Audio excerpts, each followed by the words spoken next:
I got it now. I got it. I got it. Got it. I got it. Took me a minute, but I got it. Okay, let's pray. Heavenly Father, thank you for bringing us all together. Thank you for the wonderful people that you bring here each Shabbat, that we get to share your word together, that we get to learn your cycles and seasons and learn about all the different ways that you interact with us as we walk through this life on this earth. And we just thank you. We just glorify your name. We pray that every word that is spoken here today is for your glory. I pray, Father, that you close my mouth anytime that I'm saying something that is not for your glory. And I just pray, Father, that you give us eyes to see and ears to hear all the wonderful, amazing things that are in your scriptures as we study together. Father, I want to pray healing over all of these people, anything that ails them, anything that they are in pain about. I pray, Father, that you deliver them, help them to walk through the waters today, help them to walk on the waters today as we overcome and we become overcomers with you, Father. And I just pray, Father, against spirits of depression, spirits of anxiety. I rebuke all anxiety and depression off of these people, Father. And I just pray, Father, that you give them a new hope and a new joy in you this day. I pray, Father, that you give them a new identity in you, a new identity in Yeshua, that they understand completely that they are sons and daughters of you, the Most High God, and that they are no longer our slaves in Egypt. As we release this slave mentality and walk forward in dominion. This I pray in Yeshua's name, amen. Okay, so we're starting today in Exodus. One thing I wanted to talk about really quick, though, before we get into Exodus is someone had mentioned that my mic was cutting out, and you guys were really interested when I was talking about last week about the fruit trees and how fruit doesn't grow first on trees. So there's the command of the fruit trees, which is basically when you acquire new land. So the people go into the new land and they acquire new trees, and they have the fruit trees there. They cut down all the trees except for the trees of the fruit trees. Okay, those they trim back. And so what happens for 3 years is the trees are trimmed back, and the branches and the dead branches and stuff like that are trimmed off. And then in the 4th year, so nobody eats of that fruit of that tree for 3 years. And then in the fourth year, the fruit goes directly to Jehovah, right? So it's given as an offering. And then in the 5th year, you can share your fruit with other people. So a lot of times people are really struggling in an area, or they're having issues in an area. And this can work for any area of your life, like say money, relationships, anything in your life. So you might have a struggle. You might have a struggle in the beginning as you're trying to work out these issues, and you're trying to walk with Jehovah, and you're learning how to walk with Jehovah in a certain area. Let's use money. Money's a really easy one to use. So you're starting to learn the commandments of the money. You're starting to tithe. You're starting to do this thing. And you notice that you're still struggling for like 3-4 years till you get really on your feet. Well, it takes that long for the fruit to grow. Right? So if you are a newly acquired fruit tree in the kingdom, you're a baby Christian or a baby believer, or a baby Torah walker, it's okay if you're not showing a ton of fruit in the 1st year. It's okay if you're not showing a ton of fruit until the 5th year, right? You are supposed to be learning for the first 3 years. You're not supposed to be teaching anybody. You can share what you're learning, of course, but you're not supposed to be instructing. You can testify, but you're not supposed to be ministering to others in the first 3 years. You're supposed to be learning and getting your branches trimmed so that you can grow good fruit. Okay. So you have to be doing all that self-reflection. So you have to be really almost selfish in the first 3 years. And then in the 4th year, that's the time where you are giving all your fruit directly to Jehovah in praise and worship. And then in the 5th year, he might bring you into a ministry of some kind, right? So please don't think that you have to arrive instantly at any of this, right? I just wanted to cover that because people were asking about that. I wanted to make sure we covered that from last week. So this week we're going through walking on water and splitting of seas, which is really, really interesting. So the context of seas and waters in that area of the earth during that time was that all of the demonic entities and all of the fish gods lived in the water. Okay. So there's a lot of metaphor of walking on water and walking and taking authority over the waters. A lot of that metaphor has to do with control in the spirit realm. And so it's really, really interesting as we see the different places that they crossed the waters and that they journeyed through the waters and that he parted the seas for them. It's if you think about it in the terms of like the Egyptians in that believed that their gods lived in the waters. They had a crocodile god. They had all these different gods that lived in the waters. And now even if you go and you Google the fish hats, I don't know if you've seen that. Let's see. Let's just Google it really quick. I forget what they're called. Fish hat priests. Just Google fish hat priests. Yeah, the mitre. So Dagon wore the fish hats, right? Dagon is the fish hats. But then they also had, I can see it, back in the day. Yeah, here we go. I gotta flip this for you guys. Flip. So you can see the similarities, right? The fish hat. It's called a Dagon.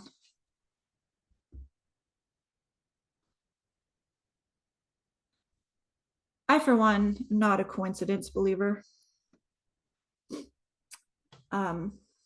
I believe everything is really obvious and like painfully obvious at times. So like it's so painfully obvious that I can't even fathom why people don't see it, but it is what it is. Okay. So as we go through this, that's just a side note, something to remember about, the waters, walking on the waters. So they believed that if the seas rose up, that was the false gods rising up against them, stuff like that, right?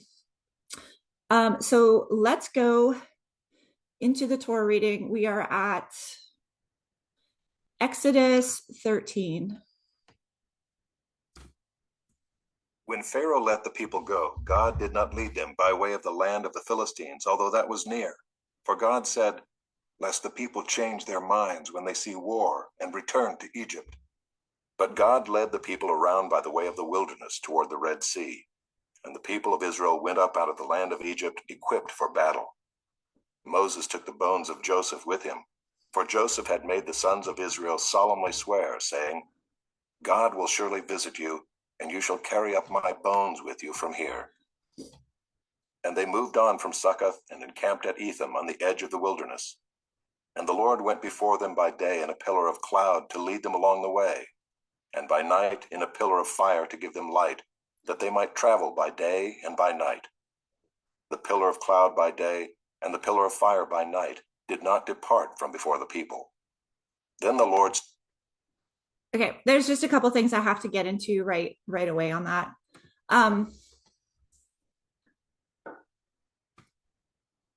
So he did not lead them by the way of the land of the Philistines that was near. So that would have been the closer route, lest the people change their minds when they see war. So he led them in a way that they weren't going to see a lot of war right away, right?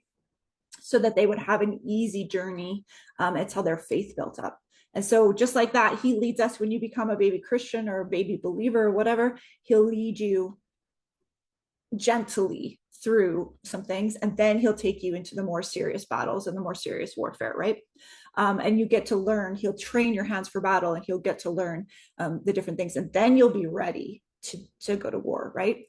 So I want to note that they went to Sukkot. So we know from past studies that Yaakov named the place Sukkot because he had built tabernacles for his cattle that he had acquired from Esau. So they are going to the same place that Yaakov named Sukkot. Now we have a feast called Sukkot, right? So a feast of Sukkot is the Feast of Tabernacles, and it's a memorial of the people leaving Egypt and being tabernacled with Jehovah right away, right? And so tabernacle is a picture of the nativity, right? Yeshua tabernacled amongst us. He was born in a nativity. So the Feast of Tabernacles is actually in the fall. It's not at Christmas time. And that's usually in September, October.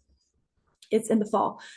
So when you think of the nativity picture, that symbol of Sukkot is a thread that goes through scripture. You see it in the book of Jonah. You see it all through Genesis. You see it in all through the scriptures. You see this sukkah concept. And so the sukkah concept is putting a tabernacle over the people and covering them and protecting them. That's what a sukkah is, right? It's this temporary dwelling. So when we come onto this planet, this earth, and we're going to walk with Jehovah through this earth, we're in a temporary dwelling. And he puts a temporary cover over us so that we can learn to walk with him. We can learn who he is, right? So they've gone straight to this Sukkot. There is 2 different maps that generally you'll find if you want to look up the journey that the people took.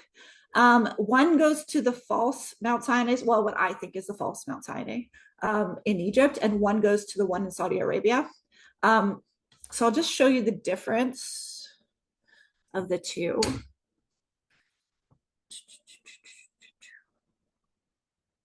Okay, so this is the kind of, I guess I call it the, I don't believe this one. This is the kind of Catholic one. And they have a Mount Sinai right here, which is in Egypt still, right? I think Mount Sinai is over here in Saudi Arabia. So they left the land of Goshen and they come to, it says Migdal, but that's Sukkoth, which is right around there. And then, yeah, here's another map. So they leave Ramses, right? They go to Sukkoth, and then they cross, and then they say this is Mount Sinai, right? But some people say it's over here, Saudi Arabia. So there's 2 kind of schools of thought on that. This is the one from, so this is the other school of thought. So here we got the bitter lakes, the bitter waters. So you'll hear as soon as they leave into the wilderness, you're going to go to the bitter waters and you're going to see all that. And so this is where the Catholic monastery is, but this is where a lot of people think the real Mount Sinai is, in Saudi Arabia, right there. So, you can do your research and decide for yourself what you think. But I just wanted to show you the 2 maps. But either way, on both maps, they go to Sukkot first, right? Which is kind of it's a really metaphorical, profound picture. It's like you're saved from Egypt, you're saved from the slavery, and you go directly undercover, right? You're directly acquired by Jehovah. He covers you. He covers your sin. He covers your iniquity. And then he teaches you how to walk through the wilderness. Exodus is one of my favorite books because it really is a metaphor for this life that we're in. It's like testing and trials and walking through the wilderness, trying to get to the land of milk and honey, right? So as we leave Egypt, instantly we're covered and protected. As soon as you're saved by faith through grace, you're covered and protected. That doesn't mean that you don't go ahead and learn how to walk in the wilderness and learn how to walk with Yah, right? He teaches them along the way how to walk with him, right? And so at this point, they get the fire by day and the cloud, or the fire by night and the pillar of cloud by day. Okay, let's go to the crossing of the Red Sea or the Reed Sea, depending on what school of thought you're in. We're at Exodus 14. Said to Moses, "Tell the people of Israel to turn back and encamp in front of Pi Hahiroth, between Migdol and the sea, in front of Baal Zephon. You shall encamp facing it by the sea. For Pharaoh will say of the people of Israel, they are wandering in the land, the wilderness has shut them in. And I will harden Pharaoh's heart, and he will pursue them. And I will get glory over Pharaoh and all his host. And the Egyptians shall know that I am the Lord." And they did so. When the king of Egypt was told that the people had fled, the mind of Pharaoh and his servants was changed toward the people, and they said, "What is this we have done, that we have let Israel go from serving us?" So he made ready his chariot and took his army with him, and took 600 chosen chariots and all the other chariots of Egypt with officers over all of them. And the Lord hardened the heart of Pharaoh, king of Egypt, and he pursued the people of Israel, while the people of Israel were going out defiantly. The Egyptians pursued them, all Pharaoh's horses and chariots, and his horsemen and his army, and overtook them encamped at the sea, by Pi-hahiroth in front of Baal-zephon. When Pharaoh drew near, the people of Israel lifted up their eyes, and behold, the Egyptians were marching after them, and they feared greatly. And the people of Israel cried out to the Lord. They said to Moses, "Is it because there are no graves in Egypt that you have taken us away to die in the wilderness? What have you done to us in bringing us out of Egypt? Is not this what we said to you in Egypt? Leave us alone that we may serve the Egyptians? For it would have been better for us to serve the Egyptians than to die in the wilderness." And Moses said to the people, "Fear not, stand firm, and see the salvation of the Lord, which he will work for you today. For the Egyptians whom you see today, you shall never see again. The Lord will fight for you, and you have only to be silent." This is a really cool part. Okay, so Baal-zephon, just so you know, means Lord of the hidden things, Lord of the north, or Lord of darkness. So when they're camped out and they're about to cross, they're at a mountain. Do you guys know the Baal thing? Okay, so the Baal means Lord or husband, right? It doesn't necessarily mean demonic or a false god every time. It can just mean husband. So when you see those like videos and they say, "Oh, people are saying Lord," they're actually calling upon a false god. That's not actually true. So when people are saying Lord, it's usually a translation for Adonai. But this Baal, so you'll see that when it's connected to a false god, it's usually Baal this, Baal that. So this is Baal-zephon, and they're camped out in front of the mountain of Baal-zephon, and in front of that mountain, it means the mountain of hidden things or mountain of darkness. So it's a false god's mountain, and so Jehovah is working out all of this stuff in front of their false god. So for the Egyptians, they're looking at it like their God is doing this in front of our God and kind of like making our God look stupid, right? And that's kind of the point, right? When Moses says, where is it? Well, first of all, you notice how quickly, and this is so true of us too. I do this all the time. I'm so guilty of this. As you'll see him work a wonder in your life, and then like 5 minutes later, all of a sudden you're like, "Oh, why am I going through this still? Why am I having to do this?" Right? And we're complaining and murmuring in the wilderness constantly, and we're forgetting how far he already took us, right? And so the people have left Egypt. They just witnessed all the plagues. They just witnessed all this stuff, and then already they're like, "Oh, now we're going to die in the," like they had no faith still. They're like, "We're going to die in the wilderness now. Oh, now we're going to die in the wilderness. Why did you save us if you're just going to put us through this," right?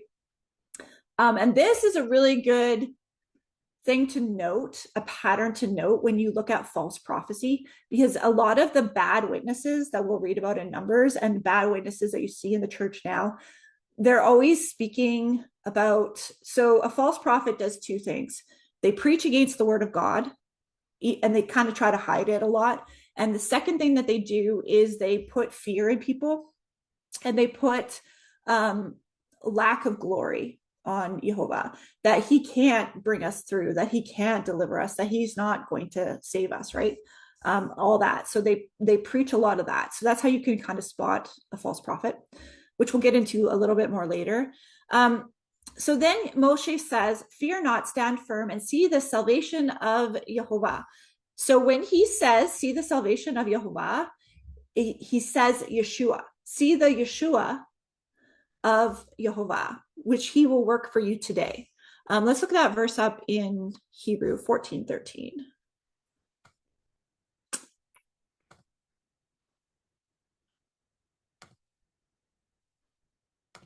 Exodus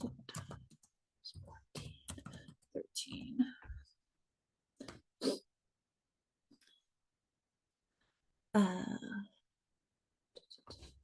I'll just show you this because it's cool to. I think this is one of the first times it shows up. Okay, so salvation,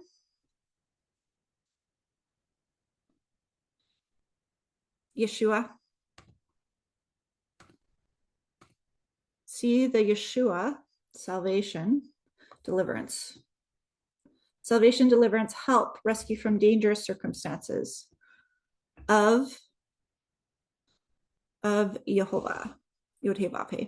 So when you break down Yeshua in Hebrew, it means Yah's salvation.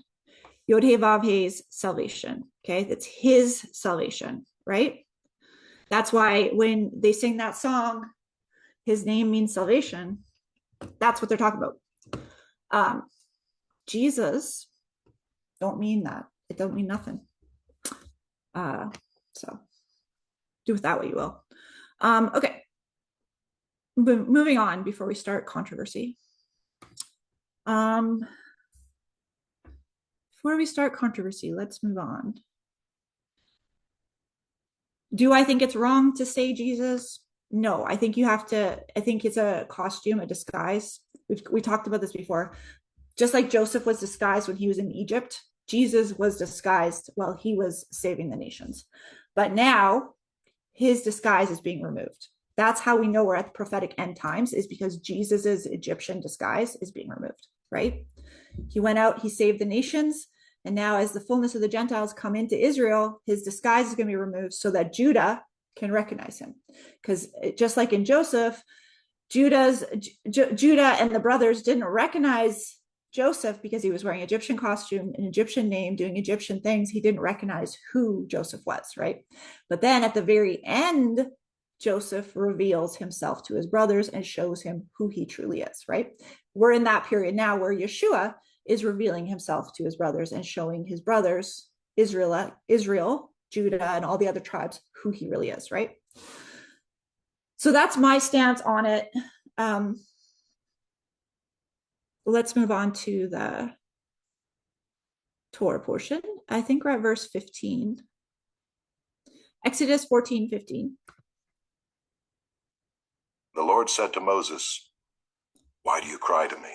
Tell the people of Israel to go forward. Lift up your staff and stretch out your hand over the sea and divide it, that the people of Israel may go through the sea on dry ground.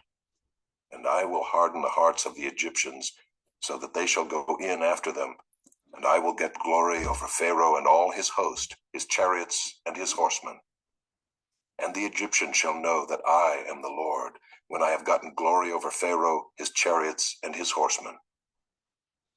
Then the angel of God, who was going before the host of Israel, moved and went behind them, and the pillar of cloud moved from before them and stood behind them, coming between the host of Egypt and the host of Israel. And there was the cloud and the darkness, and it lit up the night, without one coming near the other all night. Then Moses stretched out his hand over the sea, and the Lord drove the sea back by a strong east wind all night, and made the sea dry land, and the waters were divided. And the people of Israel went into the midst of the sea on dry ground, the waters being a wall to them on their right hand and on their left. The Egyptians pursued and went in after them into the midst of the sea, all Pharaoh's horses, his chariots, and his horsemen. And in the morning watch, the Lord in the pillar of fire and of cloud looked down on the Egyptian forces and threw the Egyptian forces into a panic, clogging their chariot wheels so that they drove heavily. And the Egyptians said, "Let us flee from before Israel, for the Lord fights for them against the Egyptians."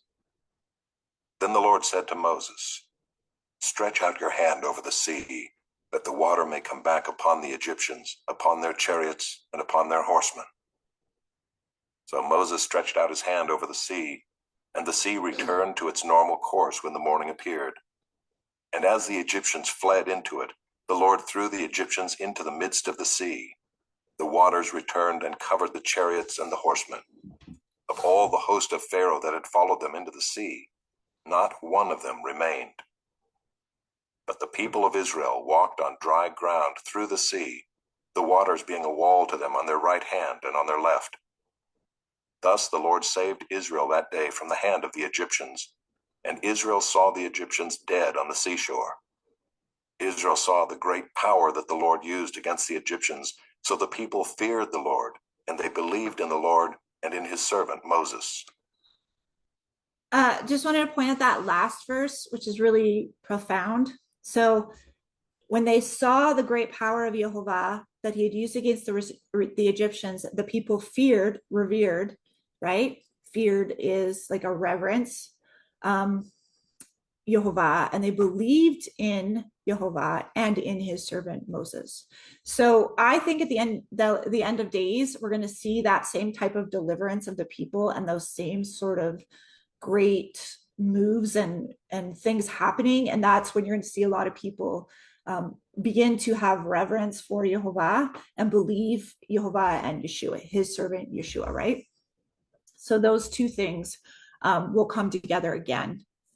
I want to just look up that word for belief. I think we're at chapter 14 still. 14:30. Just want to look it up in Hebrew.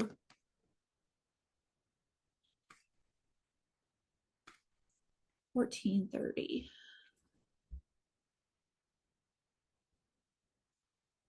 Aman, yeah. So Aman, okay, so this is a really cool word study. Look up Aman in Hebrew, which obviously is where we get amen from, Aman. So the people believed Aman in Yehovah. They believed, and it says in Yehovah, but it just says, in Hebrew, it just says Aman Yehovah, Aman Yehovah. So it means that they believed Yehovah.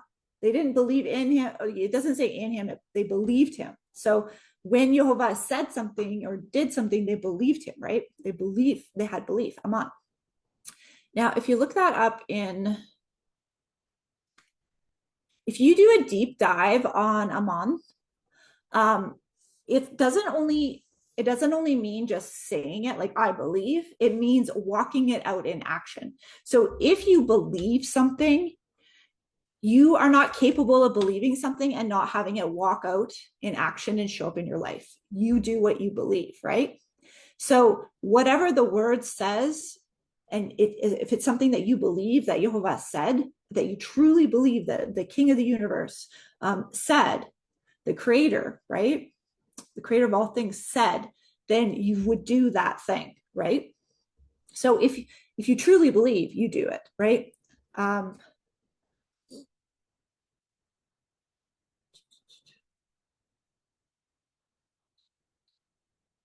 Just see if there's another.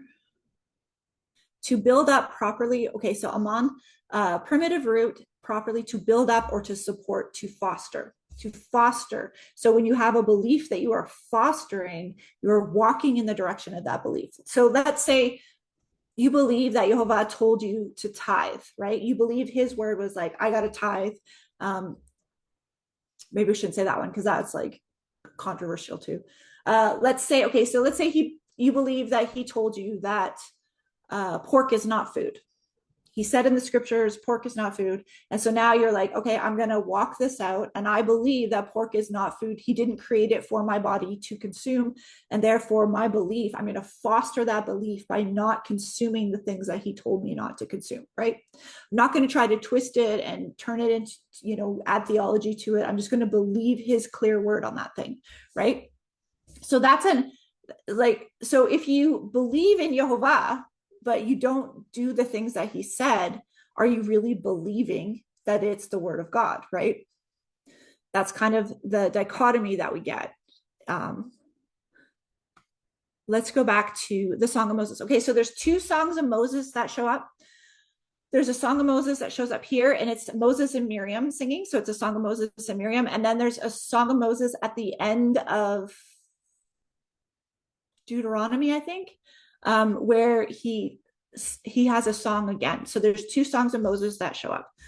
This one is often called the Song of Moses and Miriam. I think we should listen to it in Hebrew first. I recorded this. Nehemiah had read it out loud, so I recorded this so we can listen to it in Hebrew first, and then we'll read the English. So let's listen.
So that's it in Hebrew.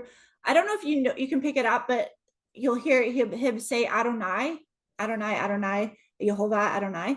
So that's when he says Adonai, that's Lord, translated Lord, just one L. And then when he says Yehovah, that's when you look in your scriptures, it'll be capital Lord. Normally, the scriptures will translate Yod-Heh-Vav-Heh into a capital Lord, but then Adonai will be there as well. So Lord Adonai. So it's, and Adonai means Lord as well.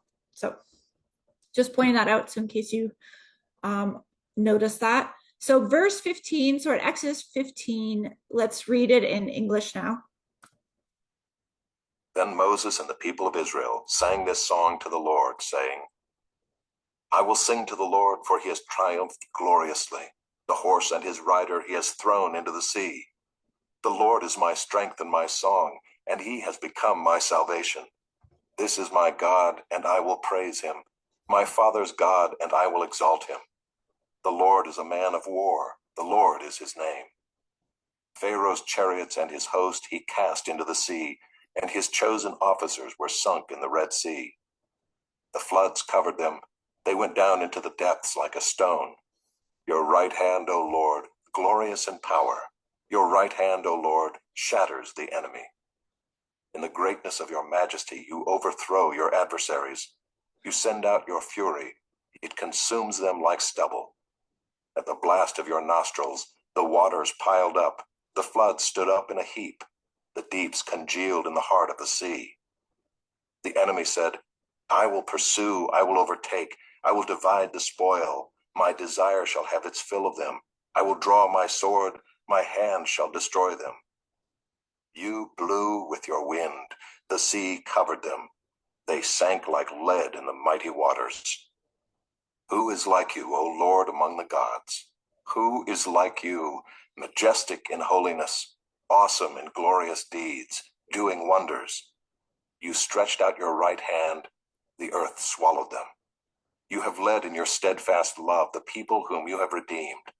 You have guided them by your strength to your holy abode. The peoples have heard. They tremble. Pangs have seized the inhabitants of Philistia. Now are the chiefs of Edom dismayed. Trembling seizes the leaders of Moab. All the inhabitants of Canaan have melted away. Terror and dread fall upon them. Because of the greatness of your arm, they are still as a stone. Till your people, O Lord, pass by. Till the people pass by whom you have purchased. You will bring them in and plant them on your own mountain, the place, O Lord, which you have made for your abode, the sanctuary, O Lord, which your hands have established. The Lord will reign forever and ever. For when the horses of Pharaoh with his chariots and his horsemen went into the sea, the Lord brought back the waters of the sea upon them, but the people of Israel walked on dry ground in the midst of the sea. Then Miriam the prophetess, the sister of Aaron, took a tambourine in her hand And all the women went out after her with tambourines and dancing. And Miriam sang to them, "Sing to the Lord, for he has triumphed gloriously. The horse and his rider he has thrown into the sea." All right, I just want to look up arm in Hebrew. Yaman.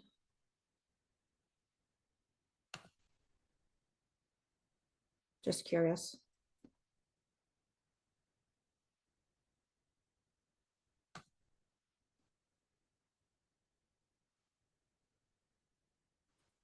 So right hand, Yaman. Yaman? Is that how you say it? Yaman. Yaman. The right hand. You'll see a reference to the right hand a lot in scriptures, and some people, you'll see it often referred to as Yeshua is his right hand, his right hand of salvation, right? And it means to distinguish between one's right hand and left, holding also the lot. Also, the right hand is skillful, receiving his bribes, used in swearing. So the right hand would be a figure of whatever you're doing your work with, right? So because most people are right-handed, so they would do their work, and that would be the hand that they're doing things with, right? Right hand of delivering Israel, acquiring the temple site, holding the servant, alighting upon enemies, dispersing blessings, and used in divine oath. So that you would do an oath with your right arm. That's where that all comes from. And then so when we see the mark of the beast or the mark of Yah, it's our hand and our forehead, right? So the things that we're doing with our hands and the things that we're thinking with our thoughts, that's what that is all about. So there's a lot of symbolic language, obviously. We're at verse 22. So 15:22, Exodus 15:22. We're going to go to the bitter waters now. Then Moses made Israel set out from the Red Sea, and they went into the wilderness of Shur. They went 3 days in the wilderness and found no water. When they came to Marah, they could not drink the water of Marah because it was bitter. Therefore it was named Marah. And the people grumbled against Moses, saying, "What shall we drink?" And he cried to the Lord, and the Lord showed him a log, and he threw it into the water, and the water became sweet. There the Lord made for them a statute and a rule, and there he tested them, saying, "If you will diligently listen to the voice of the Lord your God, and do that which is right in his eyes, and give ear to his commandments, and keep all his statutes, I will put none of the diseases on you that I put on the Egyptians, for I am the Lord your healer." Then they came to Elim, where there were 12 springs of water and 70 palm trees, and they encamped there by the water. They set out from Elim, and all the congregation of the people of Israel came to the wilderness of Sin, which is between Elim and Sinai, on the 15th day of the 2nd month after they had departed from the land of Egypt. And the whole congregation of the people of Israel grumbled against Moses and Aaron in the wilderness. And the people of Israel said to them, "Would that we had died by the hand of the Lord in the land of Egypt, when we sat by the meat pots and ate bread to the full. For you have brought us out into this wilderness to kill this whole assembly with hunger." Then the Lord said to Moses, "Behold, I am about to rain bread from heaven for you, and the people shall go out and gather a day's portion every day, that I may test them, whether they will walk in my law or not. On the 6th day, when they prepare what they bring in, it will be twice as much as they gather daily." So Moses and Aaron said to all the people of Israel, "At evening you shall know that it was the Lord who brought you out of the land of Egypt, and in the morning you shall see the glory of the Lord, because he has heard your grumbling against the Lord. For what are we that you grumble against us?" And Moses said, "When the Lord gives you in the evening meat to eat, and in the morning bread to the full, because the Lord has heard your grumbling, that you grumble against him, what are we? Your grumbling is not against us, but against the Lord." Then Moses said to Aaron, "Say to the whole congregation of the people of Israel, Come near before the Lord, for he has heard your grumbling." And as soon as Aaron spoke to the whole congregation of the people of Israel, they looked toward the wilderness, and behold, the glory of the Lord appeared in the cloud. And the Lord said to Moses, I have heard the grumbling of the people of Israel. Say to them, at twilight you shall eat meat, and in the morning you shall be filled with bread. Then you shall know that I am the Lord your God. In the evening quail came up and covered the camp, and in the morning dew lay around the camp. And when the dew had gone up, there was on the face of the wilderness a fine, flake-like thing, fine as frost on the ground. When the people of Israel saw it, they said to one another, what is it? For they did not know what it was. And Moses said to them, it is the bread that the Lord has given you to eat. This is what the Lord has commanded. Gather of it, each one of you, as much as he can eat. You shall each take an omer according to the number of the persons that each of you has in his tent. And the people of Israel did so. They gathered some more, some less. But when they measured it with an omer, whoever gathered much had nothing left over, and whoever gathered little had no lack. Each of them gathered as much as he could eat.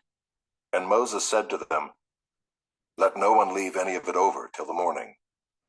But they did not listen to Moses. Some left part of it till the morning, and it bred worms and stank. And Moses was angry with them. Morning by morning they gathered it, each as much as he could eat. But when the sun grew hot, it melted. On the sixth day they gathered twice as much bread, 2 omers each. And when all the leaders of the congregation came and told Moses, he said to them, this is what the Lord has commanded. Tomorrow is a day of solemn rest, a holy Sabbath to the Lord. Bake what you will bake, and boil what you will boil, and all that is left over lay aside to be kept till the morning. So they laid it aside till the morning, as Moses commanded them, and it did not stink, and there were no worms in it. Moses said, eat it today, for today is a Sabbath to the Lord. Today you will not find it in the field. 6 days you shall gather it, but on the 7th day, which is a Sabbath, there will be none. On the 7th day some of the people went out to gather, but they found none. And the Lord said to Moses, how long will you refuse to keep my commandments and my laws? See, the Lord has given you the Sabbath. Therefore on the 6th day he gives you bread for 2 days. Remain each of you in his place. Let no one go out of his place on the 7th day. So the people rested on the 7th day. Now the house of Israel called its name manna. It was like coriander seed, white, and the taste of it was like wafers made with honey. Moses said, this is what the Lord has commanded. Let an omer of it be kept throughout your generations, so that they may see the bread with which I fed you in the wilderness, when I brought you out of the land of Egypt. And Moses said to Aaron, take a jar and put an omer of manna in it, and place it before the Lord to be kept throughout your generations. As the Lord commanded Moses, so Aaron placed it before the testimony to be kept. The people of Israel ate the manna 40 years till they came to a habitable land. They ate the manna till they came to the border of the land of Canaan. An omer is the 10th part of an ephah. Okay, lots in there. This is kind of the beginning of the Sabbath commands. So the word Shabbat shows up in Genesis on the 7th day. I have a big study on that on YouTube if you want to dig into that. But we see here that Moses is starting the Sabbath again, and he's telling the people to go and gather everything. So work for the 6 days, gather all you need, and then on the 7th day, rest. So a lot of confusion comes on a couple things with the Sabbath day.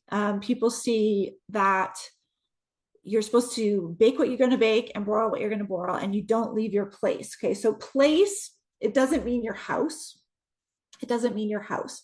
It means that you don't go out into the field and gather manna, right? So if you leave your house to go to the synagogue or go to church, that's not breaking the commandment, right? If you leave your house to go do something outside, like go on a walk or something, you're not breaking the commandment. It means don't go to the field and go gather manna. That's what it means. That's what he's talking about. So the other thing is bake what you're going to bake and broil what you're going to broil the day before. And this is just a really good, to make sure that everyone in the house gets rest. It's really important to make sure everyone in the house gets rest. And so if you're still cooking and you're still doing dishes and you're still doing all that, somebody's still working, right? So do everything ahead of time, get it all ready, have all the food that you're going to eat ahead of time, and then you don't have to work at preparing food that day. What else do I want to cover? Oh, the murmuring. So there's kind of like this ongoing theme where the people are murmuring and grumbling, and then Jehovah is just like, why don't you just listen to me? Why don't you just trust me, over and over and over again? Which I feel like is a really human condition that just we all do it all the time. And so every time I read this section, I'm reminded. Every time I've gotten to the point now where, like, every time I start grumbling about something, I'm just reminded to not grumble in the wilderness, right? So Aaron is instructed to take a jar and put an omer of manna in it and place it in the testimony. So eventually that jar of manna will end up, I think it's in the ark, correct me if I'm wrong, or at least in the Holy of Holies. So I think somewhere out there with the ark is the jar of manna from the wilderness. I truly, truly believe that. And so one day, like, this will be the testimony of the scriptures being true. I think that the ark is going to show up, and that's going to be revealed, and it's going to have the tablets in it. And I also think, I think this is going to happen near the end. I also think that the jar of manna is going to show up, and all those things are going to show up, so people have a really clear testimony that this is true, that this actually happened. Like, if they find a jar of the manna, obviously people are going to be like, okay, I guess the scriptures are true, right? Obviously. And I think that's going to be a testimony at the end. This is just my personal take. I think at the end, a lot of these things are going to appear, just like we've been noticing over the last years, like all these different seals from different kingdoms have appeared. All this different evidence that these things really happened have started to appear. You got the Dead Sea Scrolls, all of this stuff, right? Has started to appear to verify that the scriptures are in fact true. And so I think we'll see even more of that in the years to come, right? If not, like, a lot of it this year. So let's go to verse 17. We're at Exodus 17, and this is where they get the water. All the congregation of the people of Israel moved on from the wilderness of Sin by stages, according to the commandment of the Lord, and camped at Rephidim. But there was no water for the people to drink. Therefore the people quarreled with Moses and said, "Give us water to drink." And Moses said to them, "Why do you quarrel with me? Why do you test the Lord?" But the people thirsted there for water, and the people grumbled against Moses and said, "Why did you bring us up out of Egypt to kill us and our children and our livestock with thirst?" So Moses cried to the Lord, "What shall I do with this people? They are almost ready to stone me." And the Lord said to Moses, "Pass on before the people, taking with you some of the elders of Israel, and take in your hand the staff with which you struck the Nile, and go. Behold, I will stand before you there on the rock at Horeb, and you shall strike the rock, and water shall come out of it, and the people will drink." And Moses did so in the sight of the elders of Israel. And he called the name of the place Massah and Meribah, because of the quarreling of the people of Israel, and because they tested the Lord by saying, "Is the Lord among us or not?" Massah and Meribah are interesting. Let's just look that up really quick in the Hebrew.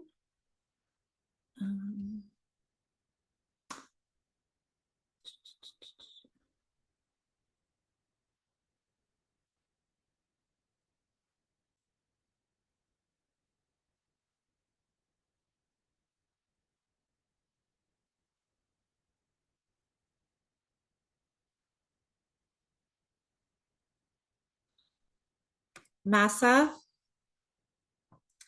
to melt, dissolve, or be liquefied, like ice, to melt, right? And Meribah,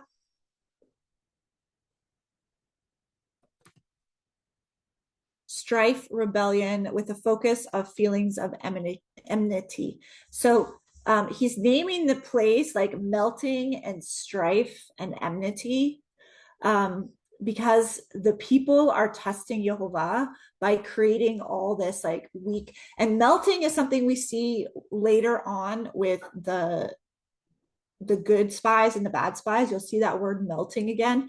And what happens is when the bad spies come back, it causes the people's hearts to melt, right? And this is really actually, I have had so many people come to me about certain like internet prophets that are preaching all this gloom and doom that is coming, and it's causing their hearts to melt, right? And that's the bad spies. So if there's an internet prophet and all they're doing is prophesying doom and gloom, and they're not giving you the actual word of God, and they're not building up your faith, you know, what they're doing is they're causing your heart to melt, and that's how you know that they're a false prophet. So a lot of people were bringing me these Christian prophets that are causing people's hearts to melt, them to be fearful, them to be afraid of what's coming, right? And that's causing quarreling and strife and rebellion. So a lot of this Torah portion is about spotting false prophets, because you'll see it, kind of see these themes repeat. They cause quarreling and rebellion, they cause rebellion against the Torah, and they cause melting of hearts.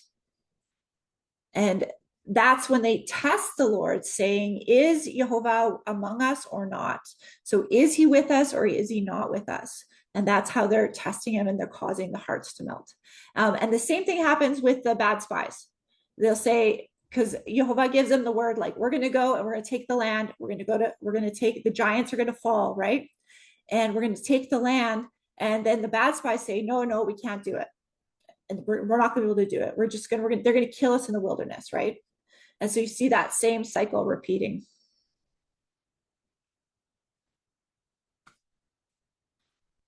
So let's go to Amalek. Israel defeats Amalek, verse 8. Then Amalek came and fought with Israel at Rephidim. So Moses said to Joshua, choose for us men and go out and fight with Amalek. Tomorrow I will stand on the top of the hill with the staff of God in my hand. So Joshua did as Moses told him, and fought with Amalek, while Moses, Aaron, and Hur went up to the top of the hill. Whenever Moses held up his hand, Israel prevailed, and whenever he lowered his hand, Amalek prevailed. But Moses' hands grew weary, so they took a stone and put it under him, and he sat on it, while Aaron and Hur held up his hands, one on one side and the other on the other side. So his hands were steady until the going down of the sun. And Joshua overwhelmed Amalek and his people with the sword. Then the Lord said to Moses, write this as a memorial in a book and recite it in the ears of Joshua, that I will utterly blot out the memory of Amalek from under heaven. And Moses built an altar and called the name of it, The Lord is my banner, saying, a hand upon the throne of the Lord. The Lord will have war with Amalek from generation to generation. When Pharaoh let... So, yeah, I'm sure you guys know this story, but basically when Moses would hold up his hands, the Israelites would prevail. And if he got tired and weary, really beautiful picture of that. We need support. We need other people supporting us, to get our victories, right, in life. And we need to make sure we're glorifying the Lord, Yehovah, to get our victories in life. Just a really beautiful picture of that.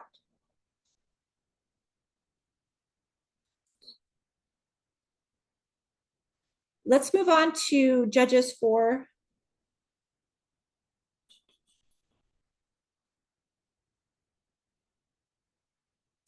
I think I'm just looking at my notes here.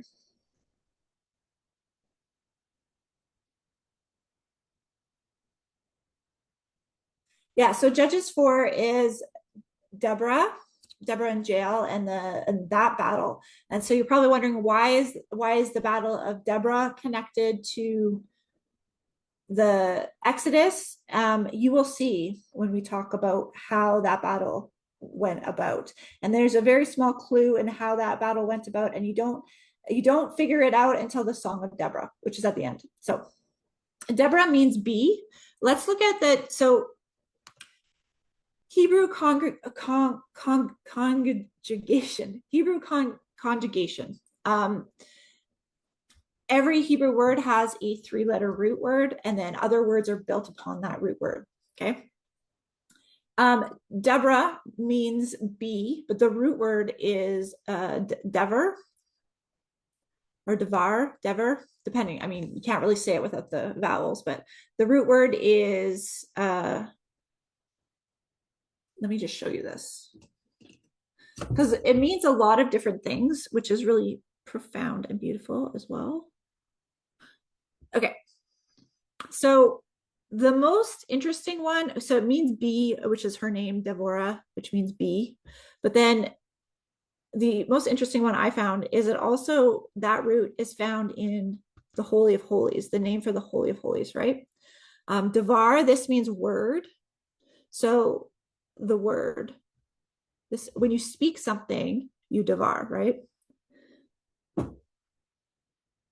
Words, okay? And so you can see all these different, to come into agreement, to vanquish, all of these have the same root, okay? And it even can be a commandment, speech, talk, speaking, and it can also mean a plague. I don't know if that one's in here. It can also mean a plague. What's really interesting about this is if you picture the inner sanctuary and you picture a beehive, right? The queen bee is in the Holy of Holies, right? And you picture that beehive, and that's like they're making the honey in the hive, right? It's kind of a beautiful metaphor and a beautiful picture. And so why did she become a judge? She became a judge because it tells you right at the beginning, but let's read the beginning of this portion, and then it'll tell us why she became a judge. Okay. So the judges before her were all military leaders and judges together. So all the judges before her were military leaders and judges together.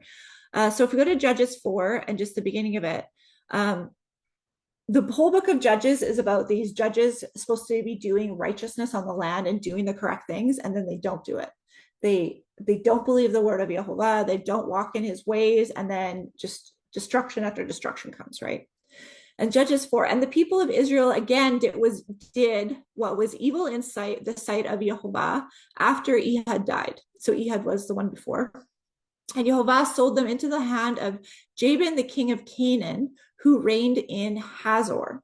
The commander of his army was Sisera, who lived in Harosheth Haggaion. And the people of Israel cried out to Yehovah for help, for he had 900 chariots of iron, that he oppressed the people of Israel cruelly. And he oppressed the people of Israel cruelly for 20 years. So it's the same kind of picture. The people were doing evil in the sight of Yehovah. They got put into bondage. And as they're put into bondage, they're being oppressed. And their oppressor is dealing with them cruelly for 20 years, okay? This is the same pattern that cycles and repeats.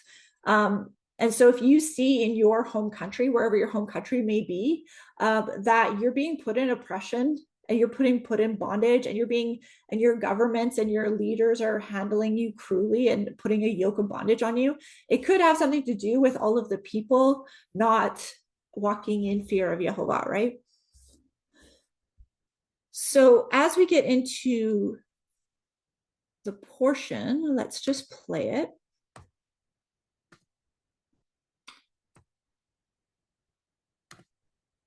Now Deborah, a prophetess, the wife of Lapidoth, was judging Israel at that time. She used to sit under the palm of Deborah between Ramah and Bethel in the hill country of Ephraim, and the people of Israel came up to her for judgment. She sent and summoned Barak the son of Abinoam from Kedesh Naphtali and said to him, Has not the Lord, the God of Israel, commanded you, Go, gather your men at Mount Tabor. taking 10,000 from the people of Naphtali and the people of Zebulun. And I will draw out Sisera, the general of Jabin's army, to meet you by the river Kishon with his chariots and his troops, and I will give him into your hand. Barak said to her, If you will go with me, I will go, but if you will not go with me, I will not go. And she said, I will surely go with you. Nevertheless, the road on which you are going will not lead to your glory, for the Lord will sell Sisera into the hand of a woman. Then Deborah arose and went with Barak to Kedesh. And Barak called out Zebulun and Naphtali to Kedesh, and 10,000 men went up at his heels, and Deborah went up with him. Now Heber. Okay, so Deborah was let's look up that word for judgment. Judgment. What is judgment?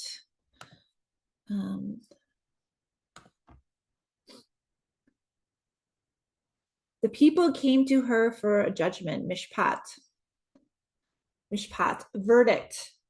So she was able to give a verdict based on the commandments of Yehovah, because she knew the word of Yehovah and she was listening to Yehovah. She was, in a sense, the queen in the honey hive of the Holy Holies, speaking to Yehovah and hearing from him, right? And that's the picture that's being painted with the Hebrew words. So she was able to show good judgment, not show partiality. So it doesn't necessarily mean that she was always ruling in favor of what the people wanted. She was able to look at the word of Yehovah and make a proper judgment, right?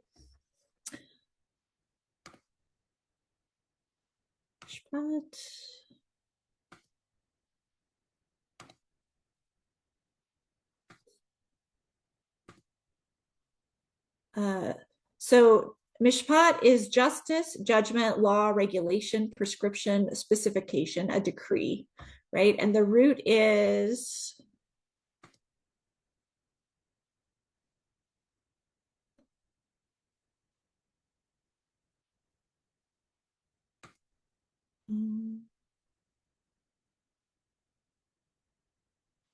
just to judge, decide, defend, lead, vindicate, or execute.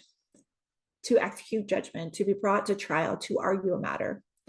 So they would come to her because they trusted what she had to say, and they thought she had good judgment from Yehovah. So Barak is a military leader, and she's giving him a word from Yehovah saying, you're going to go into battle. So notice the two different dichotomies. We had the people saying their hearts were melting because they didn't believe the word of Yehovah.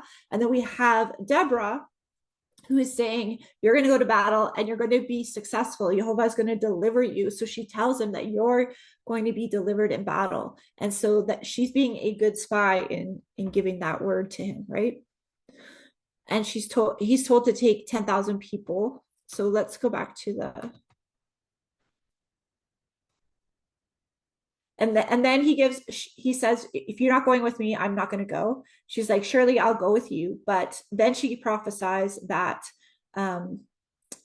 Sisera, the leader of the other army, is going to be put in the hands of a woman. So the woman is going to be the one that settles the final battle. Okay.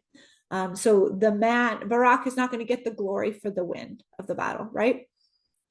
Something else I wanted to show you. So if you look at the map of, can I make this smaller? The map of the battle is they were in two valleys. They were in this valley, kind of, you can see it.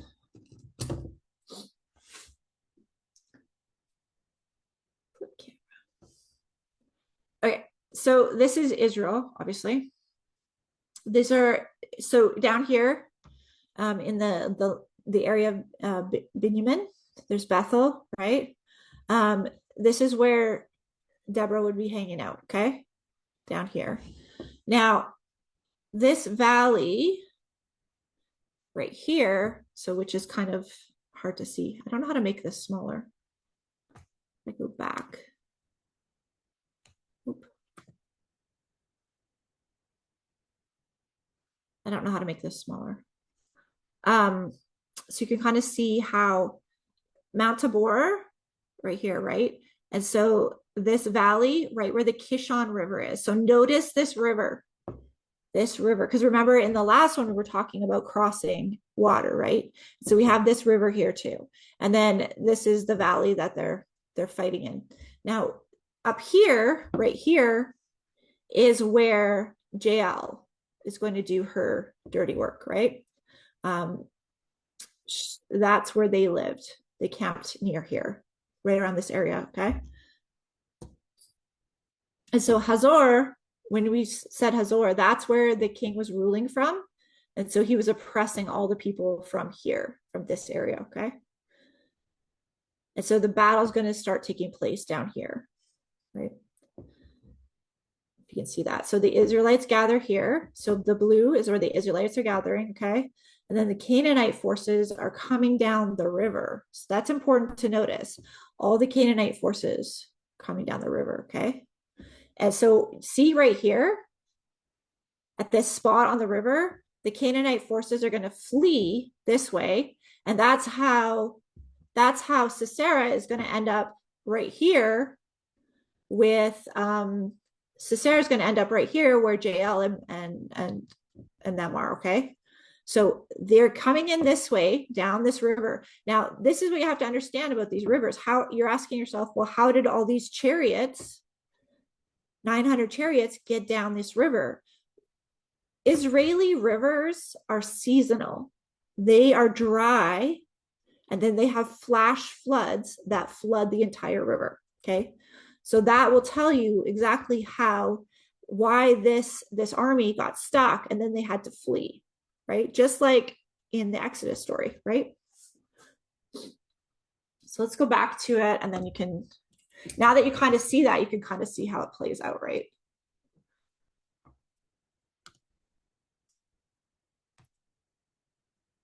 I think we're at verse 11. The Kenite had separated from the Kenites, the descendants of Hobab, the father-in-law of Moses, and had pitched his tent as far away as the oak in Zaanannim, which is near Kedesh. And Sisera was told that Barak, the son of Abinoam, had gone up to Mount Tabor. Sisera called out all his chariots, 900 chariots of iron, and all the men who were with him, from Harosheth Hagoyim to the river Kishon. And Deborah said to Barak, "Up, for this is the day in which the Lord has given Sisera into your hand.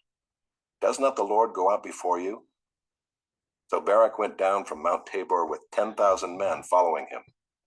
And the Lord routed Sisera and all his chariots and all his army before Barak by the edge of the sword. And Sisera got down from his chariot and fled away on foot. And Barak pursued the chariots and the army to Harosheth Hagoyim, and all the army of Sisera fell by the edge of the sword. Not a man was left. But Sisera fled away on foot to the tent of Jael, the wife of Heber the Kenite, for there was peace between Jabin the king of Hazor and the house of Heber the Kenite. And Jael came out to meet Sisera and said to him, "Turn aside, my lord. Turn aside to me. Do not be afraid." So he turned aside to her into the tent, and she covered him with a rug. And he said to her, "Please give me a little water to drink, for I am thirsty." So she opened a skin of milk and gave him a drink and covered him. And he said to her, "Stand at the opening of the tent, and if any man comes and asks you, 'Is anyone here?' say no." But Jael, the wife of Heber, took a tent peg and took a hammer in her hand. Then she went softly to him and drove the peg into his temple until it went down into the ground while he was lying fast asleep from weariness. So he died. And behold, as Barak was pursuing Sisera, Jael went out to meet him and said to him, "Come, and I will show you the man whom you are seeking." So he went into her tent, and there lay Sisera dead with the tent peg in his temple. So on that day God subdued Jabin the king of Canaan before the people of Israel. And the hand of the people of Israel pressed harder and harder against Jabin the king of Canaan, until they destroyed Jabin king of Canaan. Then sang Deborah and Barak the son of Abinoam on that day, that the leaders took the lead in Israel, that the people offered themselves willingly. Bless the Lord. Hear, O kings, give ear, O princes. To the Lord I will sing. I will make melody to the Lord, the God of Israel. Lord, when you went out from Seir, When you marched from the region of Edom, the earth trembled and the heavens dropped. Yes, the clouds dropped water. The mountains quaked before the Lord, even Sinai before the Lord, the God of Israel. In the days of Shamgar, son of Anath, in the days of Jael, the highways were abandoned, and travelers kept to the byways. The villagers ceased in Israel. They ceased to be until I arose. I, Deborah, arose as a mother in Israel. When new gods were chosen, then war was in the gates. Was shield or spear to be seen among 40,000 in Israel? My heart goes out to the commanders of Israel who offered themselves willingly among the people. Bless the Lord. Tell of it, you who ride on white donkeys, you who sit on rich carpets, and you who walk by the way. To the sound of musicians at the watering places, there they repeat the righteous triumphs of the Lord, the righteous triumphs of his villagers in Israel. Then down to the gates march the people of the Lord. Awake, awake, Deborah, awake, awake, break out in a song. Arise, Barak, lead away your captives, O son of Abinoam. Then down marched the remnant of the noble, the people of the Lord marched down for me against the mighty. From Ephraim, their root, they marched down into the valley, following you, Benjamin, with your kinsmen. From Machir marched down the commanders, and from Zebulun those who bear the lieutenant's staff. The princes of Issachar came with Deborah, and Issachar faithful to Barak. Into the valley they rushed at his heels. Among the clans of Reuben there were great searchings of heart. Why did you sit still among the sheepfolds to hear the whistling for the flocks? Among the clans of Reuben there were great searchings of heart. Gilead stayed beyond the Jordan, and Dan, why did he stay with the ships? Asher sat still at the coast of the sea, staying by his landings. Zebulun is a people who risked their lives to the death. Naphtali too on the heights of the field. The kings came, they fought. Then fought the kings of Canaan. At Taanach by the waters of Megiddo, they got no spoils of silver. From heaven the stars fought. From their courses they fought against Sisera. The torrent Kishon swept them away. The ancient torrent, the torrent Kishon. March on, my soul, with might. Then loud beat the horse's hooves with the galloping of his steeds. Curse Miraz, says the angel of the Lord. Curse its inhabitants thoroughly, because they did not come to the help of the Lord, to the help of the Lord against the mighty. Most blessed of women be Jael, the wife of Heber the Kenite, of tent-dwelling women most blessed. He asked for water, and she gave him milk. She brought him curds in a noble's bowl. She sent her hand to the tent peg, and her right hand to the workman's mallet. She struck Sisera, she crushed his head. She shattered and pierced his temple. Between her feet he sank, he fell, he lay still. Between her feet he sank, he fell. Where he sank, there he fell, dead. Out of the window she peered. The mother of Sisera wailed through the lattice. Why is his chariot so long in coming? Why tarry the hoofbeats of his chariots? Her wisest princesses answer. Indeed, she answers herself. Have they not found and divided the spoil? A womb or two for every man. Spoil of dyed materials for Sisera. Spoil of dyed materials embroidered. 2 pieces of dyed work embroidered for the neck as spoil. So may all your enemies perish, O Lord, but your friends be like the sun as he rises in his might.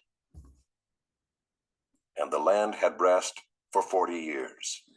Okay, so within this song that talks about how the war went down, there's the clue about how the chariots were stopped. So chariots in that day, you got to think, anytime you see chariots, it's like one army has a bunch of tanks and one army just has foot soldiers. Okay, so the people with the chariots are very powerful because they have the chariots and they have the foot soldiers.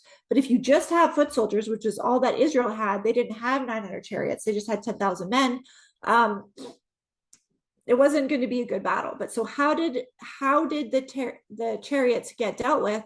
And it says here in verse 20, from heaven the stars fought, from the corners they fought against Sisera, and the torrent Kishon. So remember that river I showed you, Kishon?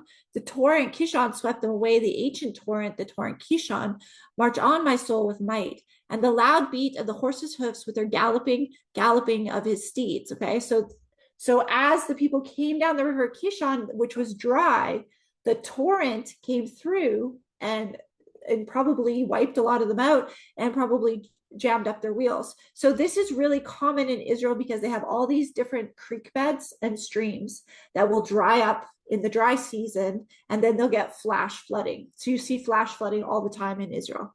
So let's just take a look at the Kishon River really quick here. This is from 2020, where there was a flash flood at the Kishon, right? So you can see here how much it would just come in and just take over, where this would have been dry land, right? Now there's this highway, so you can see the two valleys, right? So now there's this highway right through there, but this is where the river would have been, right? And then so let's look at, I had another one. This magnificent location, it looks like a perfect place to spend a leisurely Saturday with the family, is surprisingly enough. So this is the Kishon as well. So there's parts where it's really dry, right? And then you would get a flash flood and it would flood that whole area, right? And that's what would likely take out. That's what would likely take out the armies.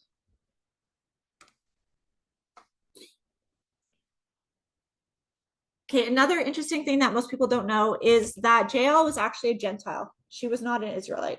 So she was a tent dweller. She was not an Israelite. The tent dwellers are also mentioned in Jeremiah 35 when they talk about the Rechabim. I don't know how to say it, but one of my favorite topics is this group called the Rechabim. Let me just find it for you. Jeremiah, you can read about them in Jeremiah 35. The Rechabites. That's how you say it. They were tent dwellers. They were nomadic tribes. They were not Israelites. But they were, in Jeremiah, it talks about how they were very faithful to Jehovah, that they were faithful to their father to keep oaths. So when they swore an oath and they gave an oath with their word, they were very faithful to keep it. And they made an oath that they would not drink, so that they would never drink. And they kept that oath. And you can read about that in Jeremiah 35 if you want. Jael, being a Gentile, that's likely why Sisera felt safe to go in her tent, because she was not an Israelite. She was a Gentile, a tent dweller on the land, but she fought for Israel, right? So it's a really great picture of a Gentile fighting for Israel.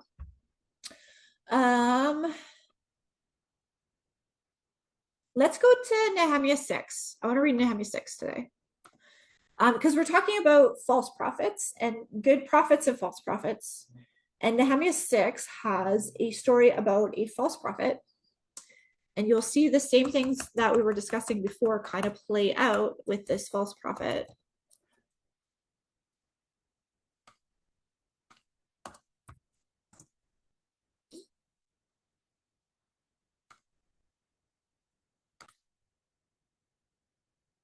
Okay, Nehemiah 6.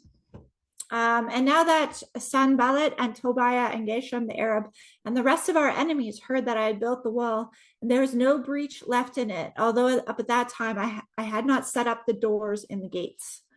So Nehemiah had rebuilt the walls of Jerusalem, but the doors hadn't been set in the gates yet. Sanballat and Geshem sent to me, saying, "Come, let us meet together at Hakaperam, the plain of Ono," and they intended to do me harm. And I sent messengers to them, saying, "I am doing great work, and I cannot come down. Why should the work stop while I leave it and come down to you?" And they sent to me 4 times in this way, and I answered them in the same manner. In the same way, Sanballat for the 5th time sent his servant to me with an open letter in his hand. It was written, "It is reported amongst the nations and Gershon Also say it that you and the Jews intend to rebel. That is why you're building the wall. And according to these reports, you wish to become their king. They have also set up prophets to proclaim you concerning you in Jerusalem. There is a king in Judah, and now the king will hear these reports. So come and let us take counsel together. And then I said to him, saying, no such thing as you say have been done, for you are inventing them out of your own mind. And so they wanted to frighten us, thinking their hands will drop from the work, and it will not be done. But now, O God, strengthen my hands. So now when I went up to the house of Shemani, the son of Deliah, son of Mathabel, who was confirmed in his home, he said, let us meet together at the house of God, Elohim, the house of Elohim within the temple. Let us close the doors of the temple, for they are coming to kill you. They're coming to kill you by night. But I said, should such a man as I run away? And what man such as I shall go to the temple and live? I will not go in. So he's telling him to go into the place where he's not authorized to go into in the temple. Because remember that only the Levites are authorized to go into certain places in the temple, right? And so this is the false prophet that's telling him, be afraid, they're coming to kill you. Go into this place where you're not supposed to go, right? And I understood and I saw that Elohim had not sent him, but he had pronounced the prophecy against me because Tobiah and Sanballat had hired him. For this purpose he was hired, that I should be afraid and act in this way and sin, so that they could give me a bad name in order to taunt me. Remember, Tobiah and Sanballat, oh my God, according to these, oh my Elohim, according to these things that they did, and also the prophetess Noadiah and the rest of the prophets who wanted to make me afraid. So he's talking about all these false prophets that wanted to make him afraid so that he would stop building the temple and that he would stop restoring Jerusalem. Okay. And then, so what did the false prophets do? They brought a bad report, said they were going to kill you. And then they instructed him to break the commandments. So he was not allowed to go into that place in the temple, but he's instructing him to break the commandments out of fear in order to save his own life, right? So those are two really distinct features that you will find when it comes to false prophecy and bad reports, bad spies giving bad reports, right? Let's go to the New Testament, and we're going to do Matthew.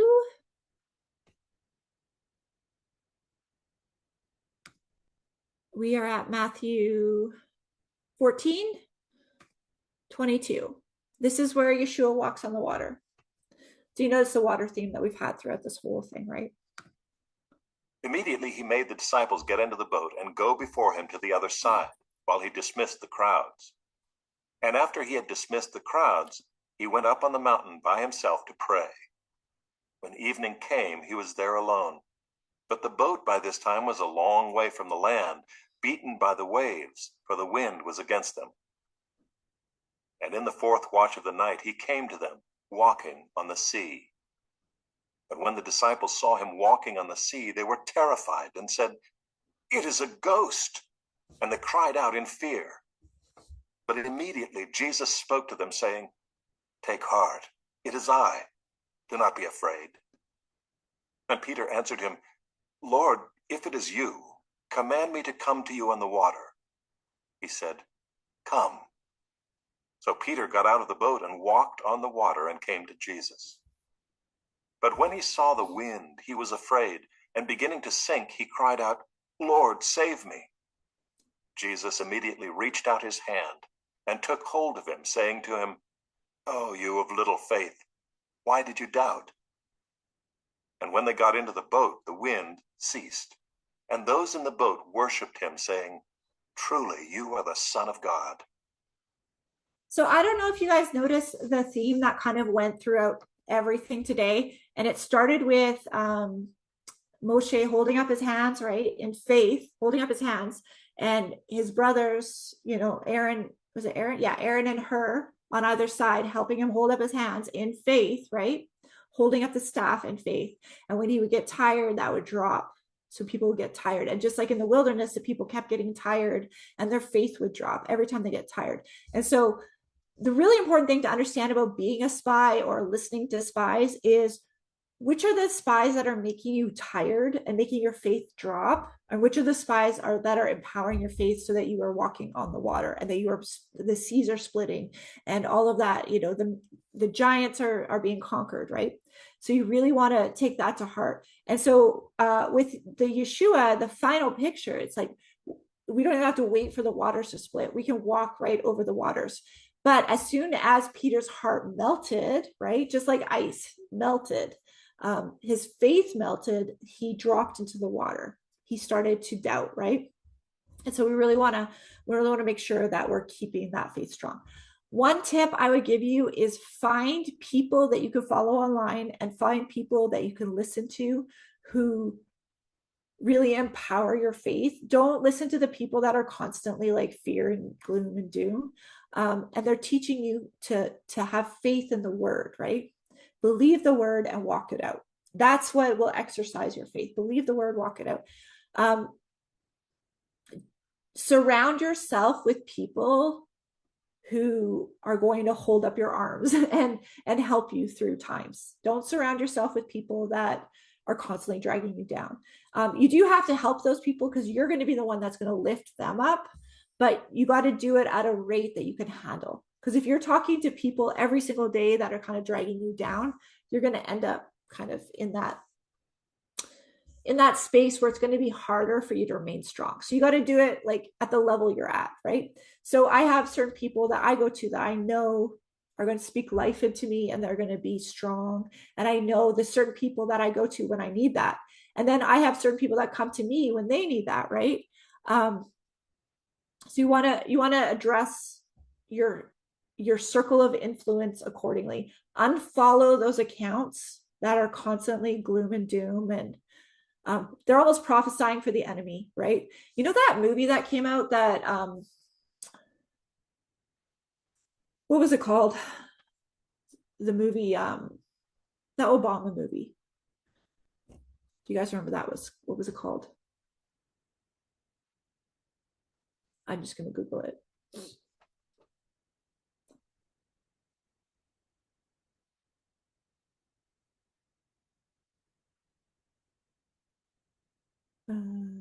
Why is it not coming up?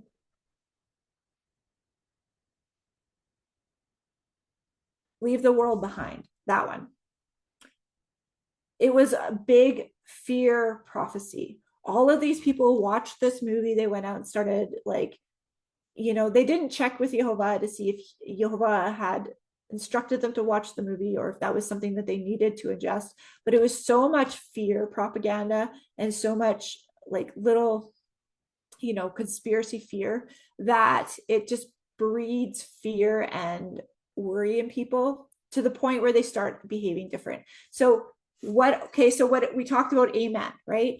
Amen is I have faith in the word of Yehovah, and I'm going to walk out the word of Yehovah because I have faith in what he says.